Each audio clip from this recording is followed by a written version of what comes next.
Hello and welcome to physics का doctor. मेरा नाम है डॉक्टर घनश्याम तेजानी। और चलिए शुरू करते हैं क्लास 11 फिजिक्स का बहुत ही important topic, vector as a math tool.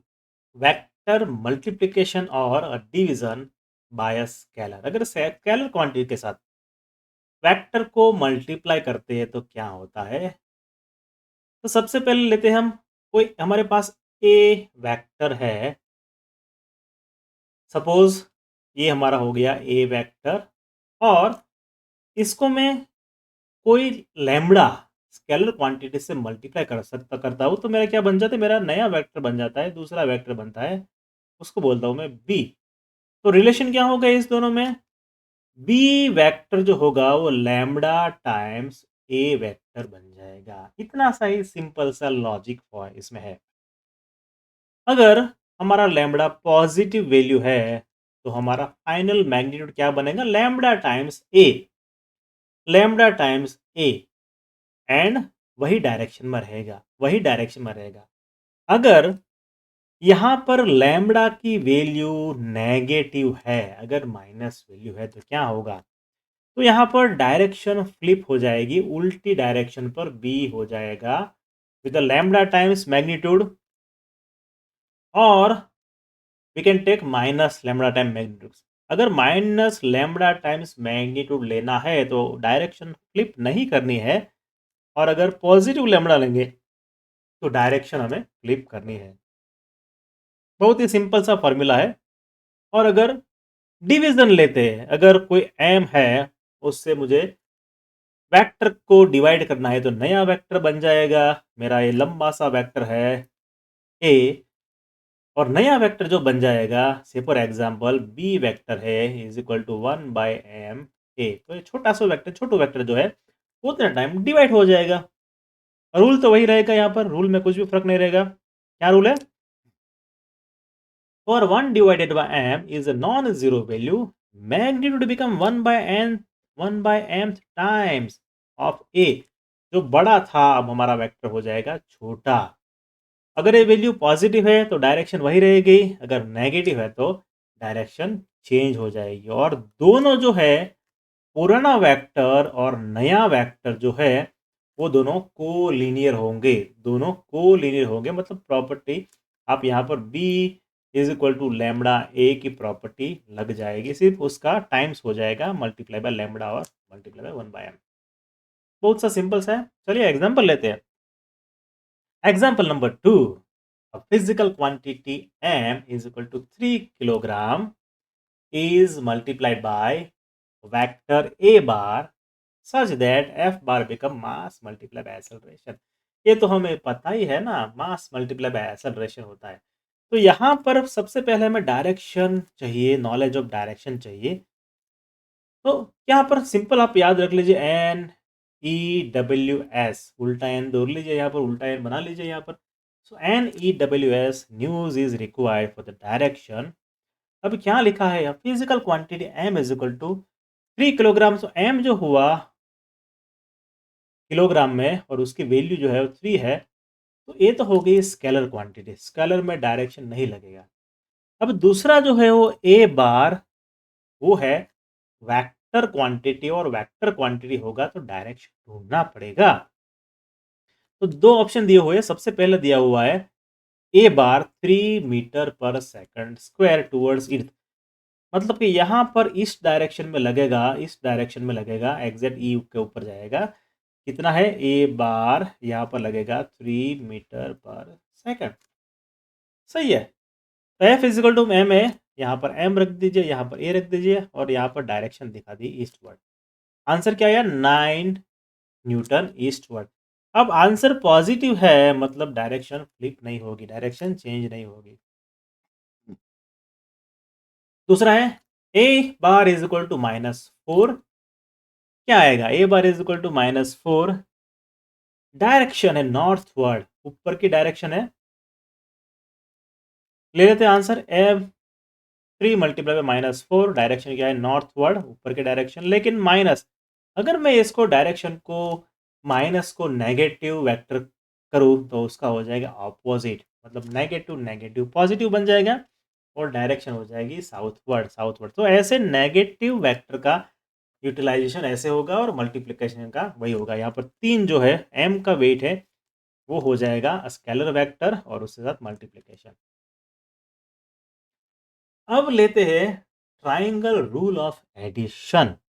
अब ये क्या कहता है, अगर दो वेक्टर मुझे ऐड करने हैं, मतलब a प्लस b करना है, तो क्या होगा सामने। तो ये रूल है, if two vectors are presented in magnitude and direction by the two side of triangle, अगर दो साइड के ट्राइंगल है, वो क्या दिखाता है, एक वेक्टर का मैग्नीट्यूड और दूसरे वेक्टर का भी मैग्नीट्यूड डायरेक्शन दिखा रहा है इन द सेम ऑर्डर, मतलब ऑर्डर सेम है, ऑर्डर में चेंजेस नहीं है। अगर यहाँ पर मैं पहला डायरेक्शन बताता हूँ ए टू बी वेक्टर, ठीक है, तो दूसरा वेक्टर मुझे वही पहले टेल आना चाहिए, फिर हेड, फिर टेल, फिर हेड, वही डायरेक्शन में आना चाहिए। ठीक है, तो उसको मैंने कनेक्ट कर दिया।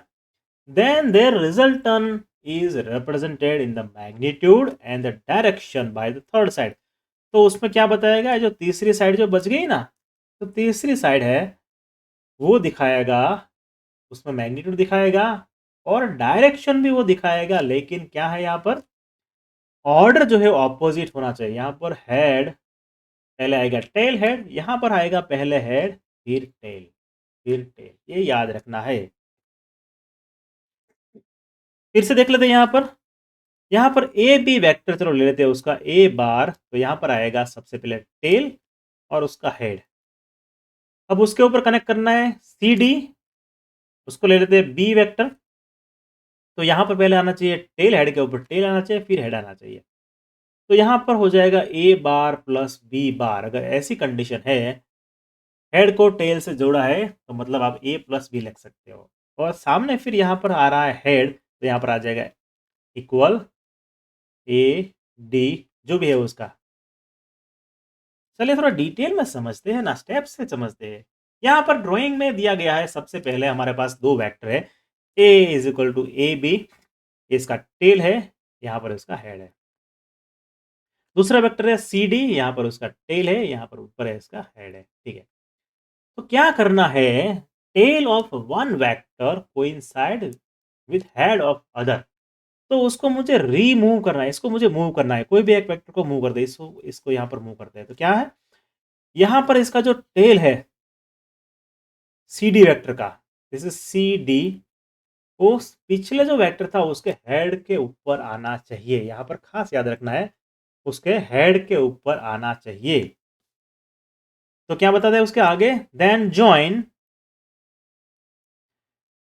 टेल ऑफ फर्स्ट, मतलब फर्स्ट का टेल हुआ टू द हेड, यहाँ पर हेड, यहाँ पर टेल से हेड को जोड़ दिया, और यहाँ पर जो है ए डी, वो दिखाएगा हमें रिजल्टन, वो दिखाएगा हमें रिजल्टन वेक्टर, और डायरेक्शन भी वही दिखाएगा। फिर से देख लेते हैं क्या करना है, ए बी रख दिया, यहाँ पर टेल और हेड, हेड के साथ क्या मिलना चाहिए, टेल मिलनी चाहिए, ऊपर आ गया हेड आ जाएगा, और ऊपर जो सामने वाला है टेल से कनेक्ट करना है हेड को, हो जाएगा A B vector is equal to plus C D vector equal to A T. यहाँ पर मिल जाएगा सारा। चलिए एग्जाम्पल सॉल्व करते हैं, क्या लिखा है एग्जाम्पल में, लिखा है three vectors A B B C and C है। C A B, if it is mentioned a b, that means it is tail is a, tail is a and head is b, right? Be clear with this, if it is mentioned a b, a letter is first, that means a representing tail, b is representing head. Good.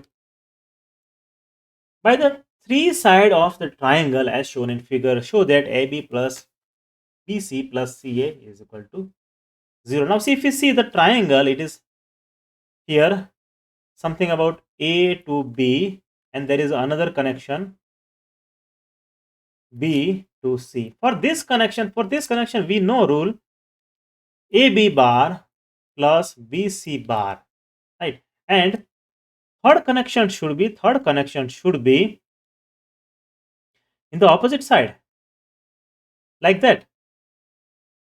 So it should be AC. AC, but if you see the connection is given here CA. If you flip the direction, so what it become? It become minus AC. So that is equal to minus AC we can put. That is equal to minus AC we can put, and we know that minus AC is equal to CA plus CA. Wow, wow, wow. So as per law AB plus BC, that must be is equal to opposite side.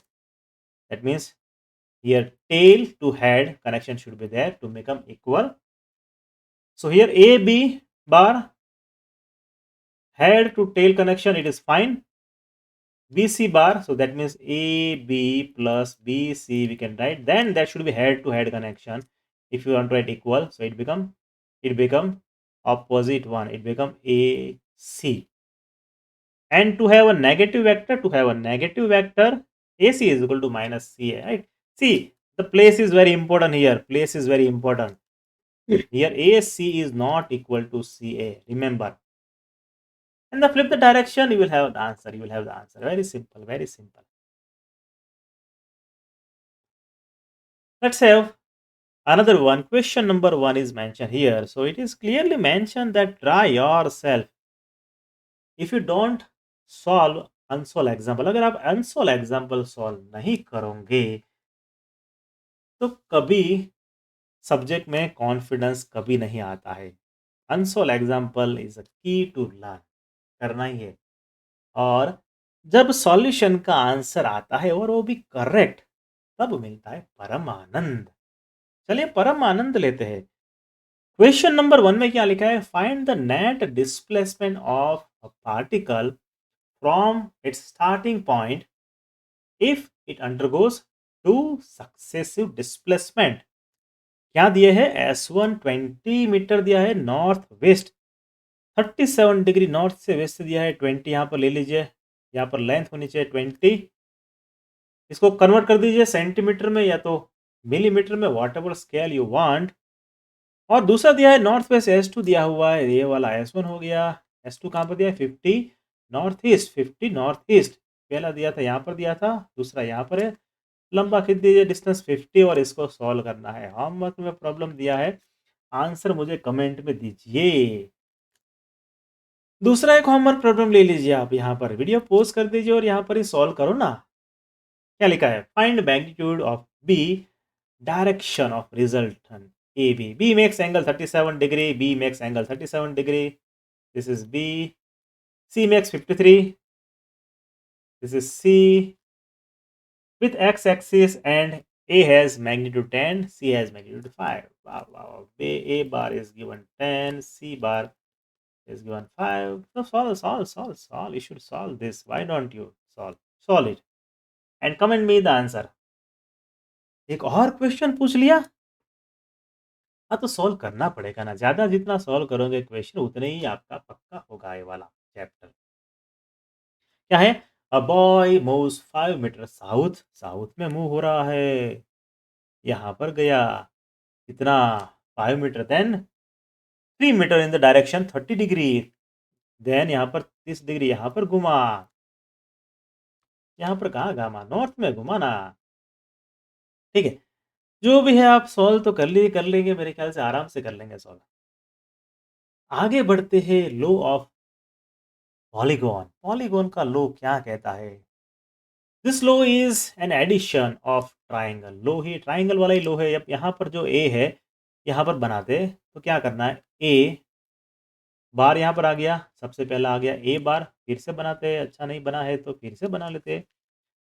तो यहाँ पर ए vector दिया है, B vector दिया है, C vector दिया है, D vector दिया है, कुछ उसकी डायरेक्शन है. तो क्या करना है? ए बार और उसकी लेंथ कितनी रखती है? मैग्नीट्यूड जितनी लेंथ रखनी है. फिर उसके ऊपर बनाना है बी बार और उसकी भी मैग्नीट्यूड जितनी लेंथ रखनी है. अगर मैं सबसे पहले वेक्टर का हेड टेल को यहाँ पर हेड के साथ जोड़ देता हूँ तो क्या मुझे मिलेगा? मुझे मिलेगा ए बार प्लस बी बार. वो तो हमने ट्राइंगल लो में पढ़ा था. यहाँ पर नया क्या है? रुको जरा रुको, सब्र करो.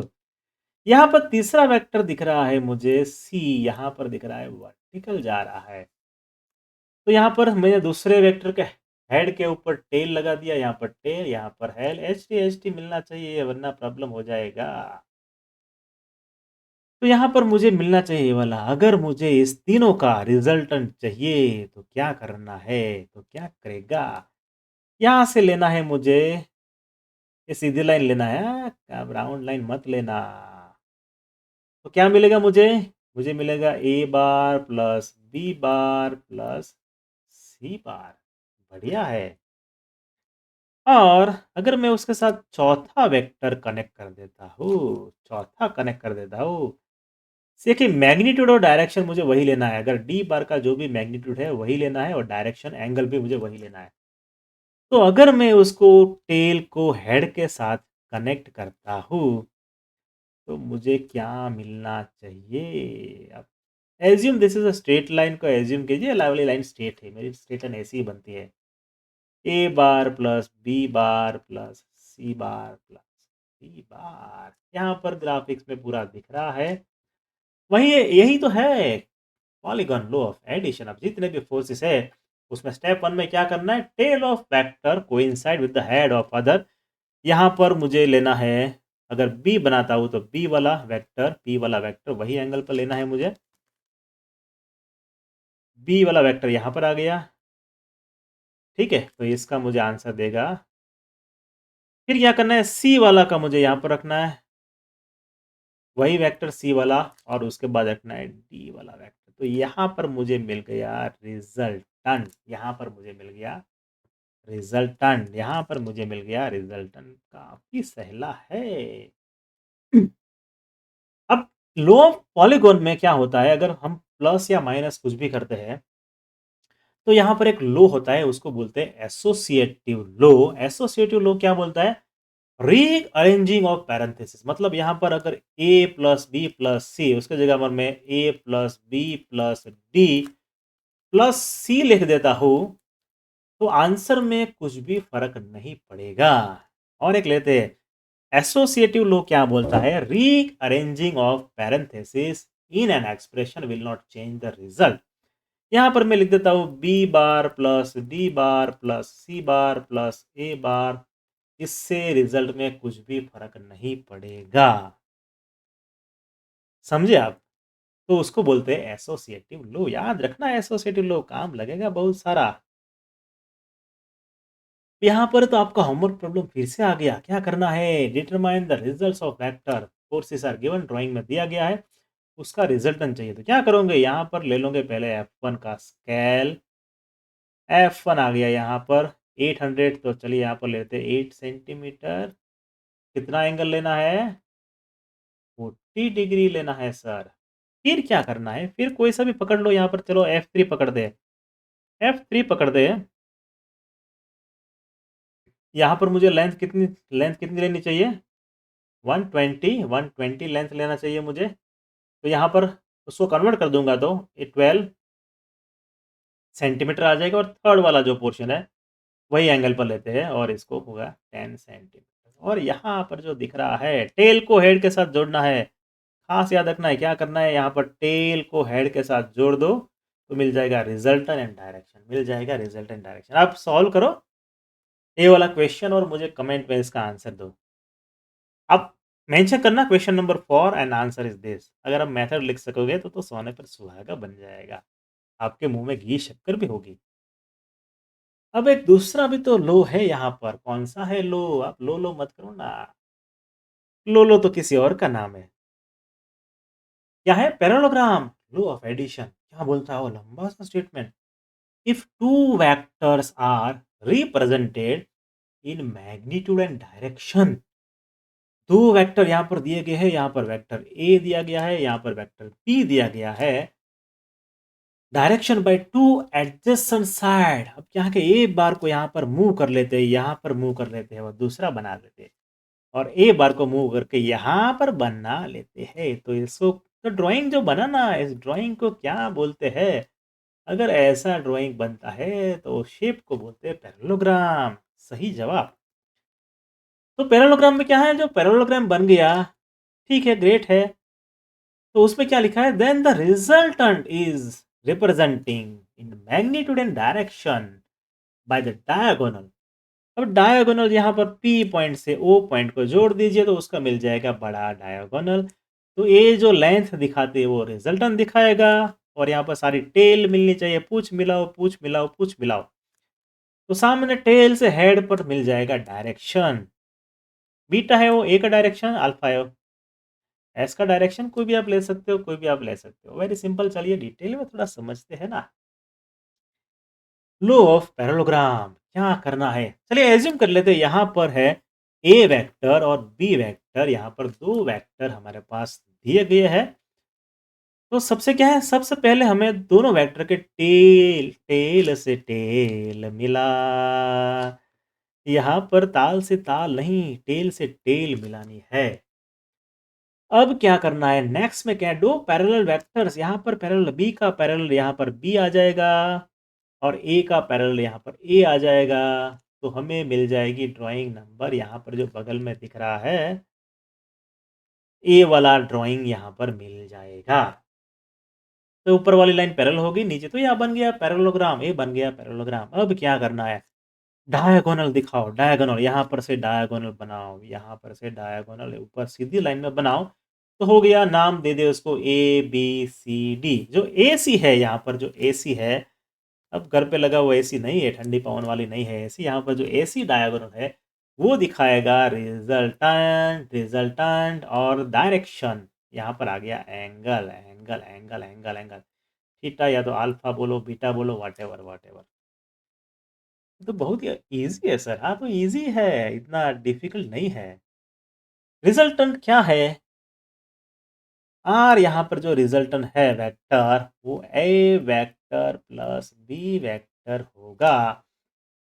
और अगेन यहाँ पर आएगा कम्यूटेटिव लो। कम्यूटेटिव लो बोलाता है कि ऑर्डर में कुछ रखा नहीं है, मतलब a प्लस बी ये लिख लो या तो b प्लस ए लिख दो, कुछ भी फर्क नहीं पड़ता है। खास याद रखना, कम्यूटेटिव लो का मतलब क्या होता है, ऑर्डर का इंपॉर्टेंट नहीं है यहाँ पर।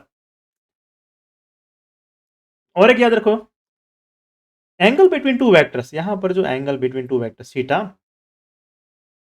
वो है दोनों के पॉजिटिव डायरेक्शन का लेना है। अगर मैं यहाँ पर b नेगेटिव कर दूं, b नेगेटिव कर दूं, तो ए वाला एंगल नहीं लेना है, दोनों पॉजिटिव वाला लेना है। उसके लिए ये इक्वेशन सही रहेगा, अगर नहीं करोगे तो गड़बड़ हो जाएगी। उसके लिए दूसरा इक्वेशन लगता है, दूसरा क्या बोलते हैं, two a vector only vector same type can be added. वो तो हमें पता ही था ना, अगर फोर्स का वेक्टर है तो उसके साथ फोर्स प्लस में उसके साथ मास या तो डिस्प्लेसमेंट नहीं जोड़ सकता।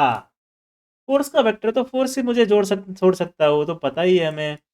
और जो रिजल्ट में मिलेगा, लास्ट में मिलेगा, वो फोर्स वाला ही मिलना चाहिए, समझे। तो मतलब कि जिस टाइप का फिजिकल क्वांटिटी है वेक्टर की, उसी टाइप की फिजिकल क्वांटिटी उसमें एडिशन या सब्ट्रैक्शन हो सकता है, और जो फाइनल मिलेगा वो वही फिजिकल क्वांटिटी मिलेगी। अच्छी बात है। चलो इसका इक्वेशन डिराइव कर लेते हैं, parallelogram law of addition. Angle assume कर लेते हैं theta in between A bar and B bar, अगर मोड है तो उसको ए बोल देते हैं, और मोड बी को बी बोल देते हैं सिंप्लिसिटी के लिए। अब यहाँ पर मैंने यहाँ से यहाँ तक तो था, लेकिन डी से एक वर्टिकल लाइन खींच ली है, यहाँ से डी से वर्टिकल लाइन खींच ली, उसको नाम दिया है मैंने ई। डी से वर्टिकल लाइन खींच ली है मैंने, और वहाँ से हो गया। तो हमारा यहाँ पर कहाँ हुआ, यहाँ पर हो गया ए, यहाँ पर कहीं पर आ रहा है बी, और यहाँ पर वर्टिकल लाइन चली गई, और यहाँ पर एंगल बन रहा है अल्फा, और यहाँ पर आ गया ई, यहाँ पर आ गया डी। अब पाइथागोरस भाई ने बोला था, पाइथागोरस जी ने बोला था कि ए डी स्क्वायर क्या होना चाहिए, is equal to A square plus E D square. होना चाहिए कि नहीं होना चाहिए, होना चाहिए सर। तो यही तो पाइथागोरस ने लिखा था, A D square is equal to A plus T. अब ए क्या है यहाँ पर, ए क्या है, अरे sir A B plus B. वो इतना सारा नॉलेज है आपके पास, बढ़िया है यार, बढ़िया है। फिर उसके साथ साथ ए बी तो बता दो, ए बी क्या है। ए बी सर ए बार सही है। बीई क्या है वो नहीं पता है सर। अब क्या नहीं पता है यार, अगर ये वाला थीटा है बी का लाइन तो ये वाला पैरेलल तो उसका एंगल भी तो बी ही बनना चाहिए। यहाँ पर बना लेते हैं, यहाँ पर बना लेते हैं छोटू एंगल। तो ए बना एंगल किसका है, लाइन बी ई। अगर बी बार लाइन है उसके पैरेलल लाइन ये वाली है तो दोनों का एंगल थीटा ही होगा। तो ए एंगल हो गया थीटा, ए एंगल हो गया थीटा। अब मुझे चाहिए इसमें से डायरेक्शन। तो सबसे पहले उठाते कॉस थीटा। कॉस थीटा क्या है, कॉस थीटा, कॉस थीटा नजदीक वाली side sir, near side. B E divided by B D. अब क्या है बी, क्या है बी, क्या है हमें पता नहीं है सर, तो बी रहना दीजिए ऐसे। बी डी क्या है sir, B bar, B bar, B bar, B bar सही है। तो बी ई क्या हुआ, बी क्या हुआ, B multiply by B E. वाह, अच्छी बात है। सिमिलर क्या हम ईडी का ढूंढ सकते हैं, ईडी का ढूंढ सकते हैं, बिल्कुल सर। ईडी का क्या हो जाएगा, ED is equal to B, वही तो हो जाए। यहाँ पर बी क्यों लिखा है, यहाँ पर कॉस थीटा लिखो ना, यहाँ पर हो जाना चाहिए साइन थीटा। आप ट्रिगोनोमेट्री में इतना क्यों टाइम लगाया, आपको पता ही तो है ट्रिगोनोमेट्री, तो आप मास्टर हो उसके। तो यहाँ पर आ जाएगा ए बी का हो जाएगा, ए बी का हो जाएगा ए, और बी का हो जाएगा बी कॉस थीटा। अभी तो इक्वेशन प्रूव किया हमने। यहाँ पर जो है बी ई, यहाँ पर हो जाएगा बी, यहाँ पर डिस्टेंस होना चाहिए बी कॉस थीटा, और यहाँ पर होना चाहिए बी साइन थीटा। पता ही तो है, तो यहाँ पर रख दीजिए साइन थीटा। मैट्रिक्स को एक्सपांड कर लेते हो तो क्या होता है, ए का ए स्क्वायर हो जाएगा, यहाँ पर 2ab cos थीटा हो जाएगा, यहाँ पर बी स्क्वायर कॉस। ये तो पहले मैट्रिक्स का एक्सपांड हो गया। सेकंड का हो जाएगा B square sine square theta, sine square theta cos square theta. यहाँ पर अगर मुझे दिख रहा है cos square theta sine square theta, cos square theta sine square theta, तो दोनों को मिला लीजिए ना, बी कॉमन ले लीजिए। Cos square theta plus sign square theta क्या होता है, 1 होता है। वाह, पता है। तो रख दीजिए A square plus B square equal to, हो गया आंसर, हो गया आंसर, मिल गया 2ab cos थीटा, और आ गया ए वाला, आ गया हमारा रिजल्ट। रिजल्ट क्या दिखा रहा है, A square plus B square plus 2ab cos theta. अंदर का एंगल जब लेना है तब का ये काम का है। और अगर मुझे चाहिए एंगल तो क्या होगा, एंगल मुझे पता है सर, एंगल पता है sir, D E divided by A B, perpendicular side divided by nearer side. D क्या है, डी क्या है मुझे पता है सर, बी साइन थीटा। और नीचे की क्या आएगी, नीचे की क्या आएगी, ए वाली पूरी आएगी, पूरी। ए प्लस यहाँ पर आ जाएगा B cos theta, right. So here are कब मैक्सिमम होगा, रिजल्ट हमें मिल गया है। आर मैक्सिमम कब होगा वो भी एक कंडीशन देख लेते, तो क्या होगा, कॉस थीटा जब मैक्सिमम होगा तब होगा। कॉस थीटा मैक्सिमम कब होगा, जब कॉस थीटा 1 होगा तब मैक्सिमम होगा। थीटा 1 कब होगा, जब कॉस बनाएगा एंगल 0 का, तभी तो मैक्सिमम होगा। वैल्यू रखो, यहाँ पर वैल्यू रखो, डिराइव करो, मजा आएगा, मजा लेते हैं। क्या लिखा है यहाँ पर, A square plus B square plus 2ab cos theta हो गया। तो क्या हो गया, ए प्लस बी स्क्वायर, ऊपर रूट तो ऑलरेडी था ही, रूट था ही, तो is equal to A plus B आ जाएगा, मैक्सिमम वैल्यू आ जाएगी। अगर नेगेटिव में अगर नेगेटिव में लेना है इसका वैल्यू कॉस का, तो क्या हो जाएगा, ए माइनस बी आ जाएगा, तो सबसे छोटी वाली वैल्यू आ जाएगी। दूसरा है कॉस थीटा, नेगेटिव में -1 आ जाएगा। और अगर कॉस थीटा 90 डिग्री लेना है, 90 डिग्री लेना है, तो कॉस 90 आ जाएगा 0, और रिजल्ट आ जाएगा √a square plus B square, A square plus B square. तो हमने 3 कंडीशन ली। सबसे पहले अगर दोनों दोनों पैरेलल है, दोनों वेक्टर पैरेलल है ए बी, तो उसमें मिलेगा हमें मैक्सिमम एडिशन में। अगर नेगेटिव होगा तो यहाँ से ए माइनस बी हो जाएगा, मिनिमम मिल जाएगा। और अगर दोनों 90 डिग्री होगा, 90 डिग्री होगा, 90 डिग्री होगा, तो √b स्क्वायर प्लस ए स्क्वायर हो जाएगा। ईजी है काफ़ी। सो एक कंडीशन यहाँ पर दी गई है, a is equal to b, suppose a bar और दोनों इक्वल है, ठीक है, और एंगल इसका थीटा है, तो यहाँ पर ये जो लिखा हुआ है ना रिजल्टेंट, इसको प्रूव कर दो। रिजल्टेंट प्रूव करना है, यहाँ पर रख दीजिए under root A square plus 2a² cos theta, यहाँ से आ गया 2a² बाहर निकाल दीजिए, 1 प्लस कॉस थीटा। आगे का एग्जाम्पल आप सॉल्व करो और दोनों कंडीशन में आपका आंसर क्या आ रहा है, क्या ये प्रूव हो रहा है कि नहीं हो रहा है, मुझे ज़रा कमेंट सेक्शन में बताओ। या आपका हो गया क्वेश्चन, यहाँ से पोज कीजिए और आंसर ढूंढिए। आगे बढ़ते हैं। Example number 4, two vectors of 10 units and 5 units makes an angle 120 with each other. Find magnitude and direction भी ढूंढना है। ठीक है, 10 मतलब पहले वाले वेक्टर के साथ, बढ़िया है। a is equal to 10, b is equal to 5, theta is 120, हमें सब पता है सर, इक्वेशन भी पता है। r is equal to a² plus b² plus 2ab cos theta, yes पता है बिल्कुल। वैल्यू यहाँ पर रख दीजिए, आंसर आ जाएगा 5√3, तो पहला आंसर मिल गया। दूसरा एंगल अगर चाहिए तो खास याद रखो, ये एंगल किसके साथ दिया हुआ, ए बार के साथ दिया हुआ है, तो एंगल आएगा यहाँ पर tan alpha b sin theta divided by a plus b cos theta. Value रखिए, आंसर पाइए। अगर यहाँ पर क्वेश्चन में ट्विस्ट होता और बोला होता 5 बार के साथ ढूंढना है एंगल, तो क्या करोगे? आंसर ढूंढिए और मुझे कमेंट कीजिए। अल्फा 20 आ गया। अगर आपका अल्फा मतलब बीटा 60 आ रहा है कि नहीं आ रहा है, क्रॉस कीजिए यहाँ पर, ए की जगह पर बी का साथ मैग्नीट्यूड ढूंढिए। चलिए वीडियो को पोस्ट कीजिए और आंसर लाइए, आंसर बताइए। अब आगे बढ़ते हैं। इसके बाद है वो सब्ट्रैक्शन ऑफ वेक्टर। अभी सेम मेथड यूज करते हैं, पैरेललोग्राम लॉ ऑफ सब्ट्रैक्शन। अगर मुझे माइनस करना है वेक्टर, यहाँ पर दिए गए हैं मुझे दो वेक्टर, एक ए वेक्टर है, बी वेक्टर है, और मुझे ए माइनस बी करना है, तो क्या करना पड़ेगा, इसको मुझे यहाँ से डायरेक्शन फ्लिप करना पड़ेगा, नेगेटिव वेक्टर बनाना पड़ेगा। बी बार हो गया ऑपोजिट साइड, नेगेटिव वेक्टर हो गया। अब मुझे ढूंढना है उसका अंदर का एंगल। ए वाला एंगल मुझे, छोटा एंगल ही चलेगा, बड़ा एंगल नहीं चलेगा। ए बार और माइनस बी बार का बीच का एंगल, तो कैसे ढूंढेंगे? इसको चलो लंबा लंबा कर दो, तो दो सामने के एंगल इक्वल होने चाहिए, मतलब ये थीटा हो गया, ये थीटा हुआ।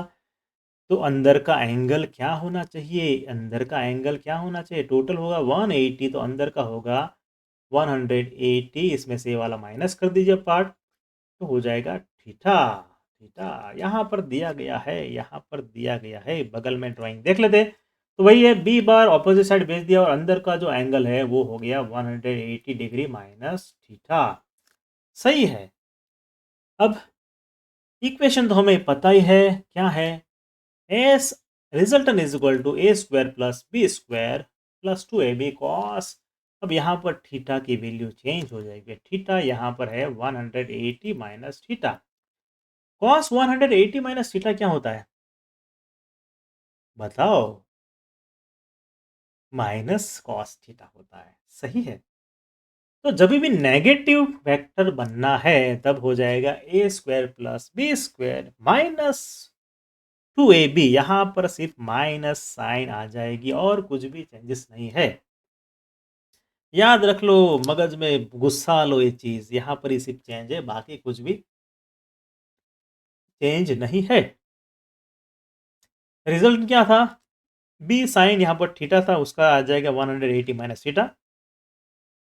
कॉस 180 माइनस थीटा का तो पता है माइनस कॉस थीटा होगा, पर इसका क्या होगा? इसका होगा साइन थीटा प्लस, तो आ जाएगा अल्फा का answer B sine theta divided by A minus B cos theta, और अल्फा का बीटा का आ जाएगा A sine theta divided by B minus cos theta. ये दिखाता है ऑपोजिट, मतलब बी बार के साथ का एंगल दिखाता है, और यहाँ पर जो दिख रहा है वो ए बार का एंगल दिख रहा है। अब इतनी मेहनत के बाद थोड़े एग्जाम्पल तो बनते हैं, तो चलिए लेते हैं ना एग्जाम्पल, क्यों नहीं। एग्जाम्पल नंबर 5 क्या लिखा है, two vectors of equal magnitude, दोनों का मैग्नीट्यूड इक्वल, मतलब ए इज इक्वल टू 2 और बी इज इक्वल टू 2 हो गया। आर एन एंगल थीटा भी दिया हुआ है 60 डिग्री।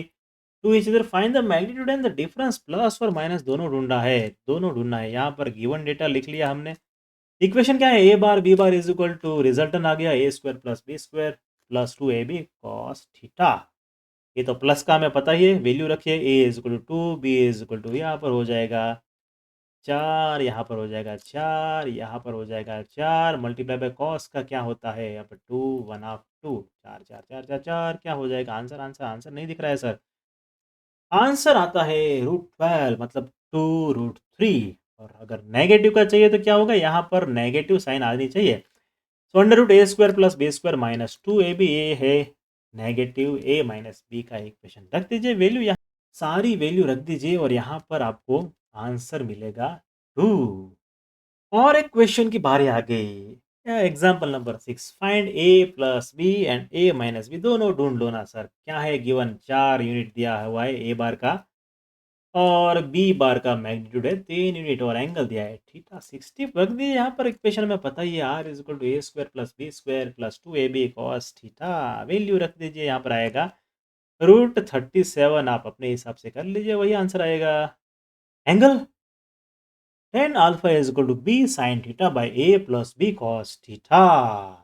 आंसर आ गया 0.43, आंसर आया 25 डिग्री। वही लेते हैं माइनस के लिए, क्या है इक्वेशन, यहाँ पर माइनस आ जाना चाहिए, तो A square plus B square minus 2ab cos theta आ जाएगा। वैल्यू रखिए यहाँ पर, तो आंसर आएगा √13। और एंगल है tan alpha is equal to B sine theta, यहाँ पर ही चेंज है, माइनस आ जाएगा। वैल्यू रखिए और आंसर पाइए 46.1। Answer is 46.1। Very simple questions are here, but NEET और JEE में इतने सिंपल क्वेश्चन नहीं आते। हम डिफिकल्ट क्वेश्चन बिल्कुल करेंगे, जो क्वेश्चन पूछे जाते हैं। नहीं, कभी कभी आ भी जाते हैं ऐसे क्वेश्चन, लॉटरी मिल भी जाती है और लॉटरी में लोग लॉटरी गवा लेते हैं, क्योंकि डिफिकल्ट क्वेश्चन के तो काफ़ी प्रैक्टिस हुई होती है, लेकिन इजी क्वेश्चन की प्रैक्टिस नहीं होती है, तो मिस्टेक हो जाती है। एक और क्वेश्चन लेते हैं। The following pairs of forces act on a particle at angle theta can have any value. अब 4 ऑप्शन दिए हैं, उसमें से कोई भी वैल्यू हो सकती है। और क्या लिखा है, the रिजल्टन of which pair can not have a magnitude of 4 Newton. तो यहाँ पर एज्यूम करते हैं कि कोई है वेक्टर ए और दूसरा जो वेक्टर है वो है बी, और उसके बीच में कुछ एंगल है थीटा। ठीक है, तो यहाँ पर बोल रहे हैं कि इसका जो रिजल्टन आना चाहिए आर, वो वैल्यू 4 नहीं होनी चाहिए। तो थीटा नहीं दिया गया है, तो थीटा कौन कौन सा पॉसिबल है, थीटा एक तो 0 डिग्री पॉसिबल हो सकता है, या तो 90 डिग्री पॉसिबल हो सकता है, या तो 180 डिग्री पॉसिबल होता है। लेकिन 90 थीटे उतने ही रखते हैं ना। इक्वेशन क्या है इसका, resultant is equal to under root A square plus B square plus 2ab cos theta. अब कॉस 0 का आंसर आता है 1, कॉस 180 का आंसर आता है -1। तो जब 1 हुआ तो क्या होगा, इसका a प्लस बी हमने ऑलरेडी प्रूव कर चुके हैं, जब theta is equal to 0 degree, और r is equal to a minus B जब थीटा आता है 180 डिग्री। मतलब ए वाला जो आया वो मैक्सिमम आया, नीचे वाला आया वो मिनिमम। अगर इसके बीच में हमारी वैल्यू आई तो नहीं होगा, तो प्रॉब्लम हो जाएगा। चलिए गिनते हैं। So what we need maximum value और मिनिमम वैल्यू। सबसे पहले इक्वेशन उठाते हैं फर्स्ट वाला 2n। मिनिमम क्या है, a माइनस बी, तो आ जाएगा 1 न्यूटन। मैक्सिमम क्या है, a प्लस बी, आ जाएगा 5 न्यूटन। क्या रेंज बनी, वो 1 से 5 की रेंज बनी। क्या बीच में 4 आता है, क्या बीच में 4 आता है, 4 नंबर आता है, यस आता है। मतलब के ये वाला नहीं चलेगा। अगर 4 आता है तो नहीं चलेगा भाई, 4 आता है तो नहीं चलेगा। नहीं चलेगा तो निकालो इसको। दूसरा ढूँढते हैं, केस नंबर बी क्या बोलता है? ए इज़ 3, बी इज़ 3, मतलब मिनिमा आ गया 0, मैक्सिमम आ गया 6। रेंज क्या बोलती है? 0 टू 6 का रेंज बोलती है। बोल जमुरे 4 बीच में आता है? हाँ उस्ताद 4 आते हैं तो नहीं चलेगा, नहीं चलेगा, नहीं चलेगा। हमारी मांगे पूरी करो, नहीं चलेगा ये वाला। चलिए आगे भी तो बढ़ते हैं ना। अब क्या है, अभी ये ड्राइंग की नई ज़रूरत है, हमें पता चल गया सब कुछ सर। आर मिनिमम हो गया 2, R maximum A plus B 10 हो गया। अब 2 के 10 में बीच में क्या 4 आता है? आता है सर जी, 4 आता है, तो इसको भी तो निकालना नहीं चलेगा। केस फॉर अब लास्ट बचा है, आंसर आ जाए भगवान, आंसर आ जाए। तो क्या है? ए माइनस बी, 8 माइनस 3 5। वाह, गुड न्यूज़। मैक्सिमम है 11, मैक्सिमम है 11। 5 और 11 के बीच में क्या 4 पड़ता है? नहीं पड़ता है सर जी। और ये है सही जवाब, यही है सही जवाब। तो हमारा आंसर डी आ गया है, प्रभु ने हमारी सुन ली है। बढ़िया है। और एक एग्जाम्पल लेते हैं। Examples makes man perfect, even woman also nowadays. The magnitude of the resultant of two vectors of the same magnitude, that means what? A is equal to B, तो इसका एज्यूम कर लेते हैं A is equal to the magnitude of either vector, मतलब तीसरा जिसका result बन रहा है उसका भी A वेक्टर है। Wow, good condition. अब इक्वेशन में पता है सर रिजल्ट का क्या है? A square plus B square is equal to A B cos theta, यहाँ पर पता है हमें सर। तो सबसे पहले लेते हैं रिजल्टेंट क्या बोल रहा है? ड्राइंग में बोल रहा है सर रिजल्टेंट ए होना चाहिए, सही है। ए क्या होना चाहिए? इसका भी ए होना चाहिए, इसका भी क्या होना चाहिए? ए होना चाहिए, इसका भी क्या होना चाहिए? ए 2a प्लस ए स्क्वायर कॉस थीटा। रखो रखो रखो, वैल्यू रखो, वैल्यू रखो। तो यहाँ पर आ गया A is equal to A square सामने आ गया 2a स्क्वायर कॉस थीटा। दोनों साइड स्क्वायर लगा दे तो क्या होगा? A square A square A square. यहाँ पर अगर ए स्क्वायर सामने ले जाता हूँ मैं 2a स्क्वायर, तो क्या बनता है? माइनस ए स्क्वायर। तो माइनस ए स्क्वायर ए कैंसिल कर दो ना, यहाँ पर क्यों इतना रखा हुआ है? तो कॉस थीटा आ गया is equal to minus 1 of, cos theta हो गया -1 ऑफ। तो एंगल क्या बनेगा? सोचो, 120 डिग्री। मतलब क्या हुआ? अगर एक वेक्टर मेरा यहाँ पर है ए वेक्टर, दूसरा वेक्टर हो गया मेरा 120 डिग्री का एंगल पर, 120 लगने रहा सर, होगा एज्यूम कर लो। उसका भी है ए वेक्टर, तो रिजल्टन वेक्टर जो भी बनेगा, रिजल्टेंट वेक्टर जो भी बनेगा वो भी ए का ही होगा, वो भी ए का ही होगा, वो भी ए का ही होगा। सही है, मजा आया। और एक क्वेश्चन पकड़ते हैं, क्या लिखा है? If A plus B is equal to A minus B, ऐसा भी होता है क्या? देख लेते हैं क्या है फंड, क्या ढूंढना है। The angle between vector A and B is, क्या है वेक्टर का एंगल? हमें पता है सर ए बार बी बार का मोड होता है under root A square plus B square plus 2ab cos theta, और ए माइनस बी का यहाँ पर माइनस आ जाएगा सर। अब कंडीशन क्या लिखिए? A plus B is equal to A minus B. Oh value रख दो, यहाँ पर इसकी रख दो, यहाँ पर इसकी रख देते हैं। अगर दोनों साइड सामने सामने इक्वल हुई तो यहाँ पर जो डिफरेंस यहाँ पर ही है, यहाँ पर ही डिफरेंस दिख रहा है। अब यहाँ पर जो दिख रहा है minus cos theta is equal to plus cos theta, अगर हो जाए तो दोनों टर्म इक्वल हो जाएगी। अब एक ही वैल्यू का माइनस और प्लस दोनों कैसे हो सकता है? अरे हो सकता है, क्यों नहीं हो सकता? अगर इसकी वैल्यू 0 है तो -0 प्लस 0 तो 0 ही होगा, उसमें तो कुछ फर्क पड़ेगा ही नहीं। तो 0 कब होता है सर जी? जब थीटा इसका होगा 90 डिग्री। ट्रिगोनोमेट्री में आपको पता है, याद है आपको?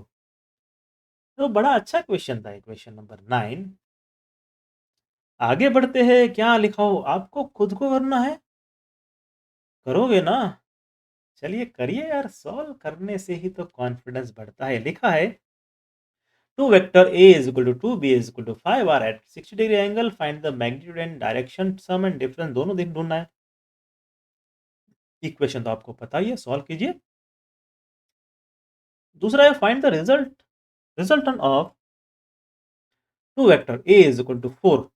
यहां पर दिया है 4, यहां पर दिया है 3 और एंगल दिया है, यहां पर अंदर का एंगल नहीं दिया है। क्या अंदर का एंगल ढूंढ सकते हैं? क्या ढूंढ सकते हैं?